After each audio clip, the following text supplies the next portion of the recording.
Hey guys, BMX coach Romero here, and I got a question here on Instagram, and the question is from a private message from a guy named ABA BMX01. I presuppose that's a guy. Please forgive me if you're not. I'm looking for some explosive workouts, lacking in my second and third pedal. Any thoughts? Thank you. Yeah, absolutely. And I think the number one thing that you need to start with is, hey, what are your mechanics looking like as it pertains to your second and third pedal? Because if you could fix the mechanical part, then we've addressed more than 50% of the issue. Sometimes a lot of these issues, they just develop from bad form.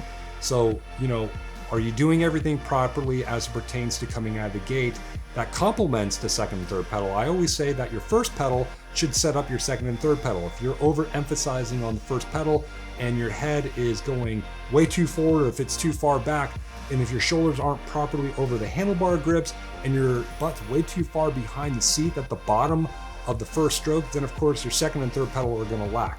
That being said, focus on fixing those mechanical things through sprint training, and make sure that you film yourself, okay? Film yourself from a side profile, maybe a 3/4 angle, have someone hold the phone, and get some video and watch where your body positioning's at the bottom of each stroke, between 12 and 6 o'clock.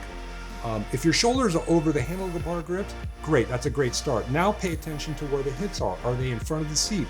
Okay, if they're in front of the nose of the seat, that's even better. Okay, then mechanically, you're doing exactly what needs to be done.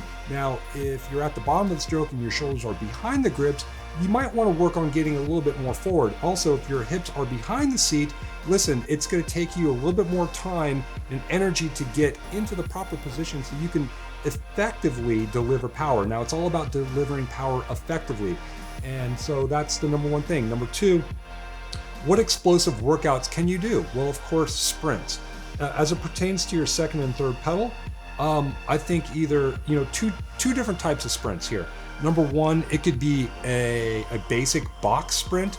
And as it pertains to your second and third pedal, perhaps maybe just start with the opposite foot forward first. And that way you could develop some strength, because if we're trying to develop power, we want to be strong and we want to be stable, because power is force times speed. Force is strength. So let's work on the strength component first. Now, as far as something explosive that we can work on to where we're working on the speed component, the rate of discharge, you can work on plyometric training, okay? And it could be a single leg plyometric or double, bilateral, unilateral, it doesn't really matter. You could do what I would call a single leg step off, okay? And then of course you can maybe do something that has like an eccentric concentric phase going on, to where you're maybe doing maybe a depth jump where you're jumping off a certain height, and then you're building up this kinetic energy, you're loading up this kinetic energy when you're in this flexion position, and then boom, you react and you explode concentrically. And those are great workouts to do, very easy to do, in an effort to improve your speed, or rather your rate of discharge. So thank you very much, ABA BMX01. I appreciate the question. I hope that may help you. And of course, anyone else that's watching, I hope that may help as well. If you guys have any more questions, feel free to send me a direct message on Instagram, okay? And hope you guys have a great day, and I'll see you guys at the races.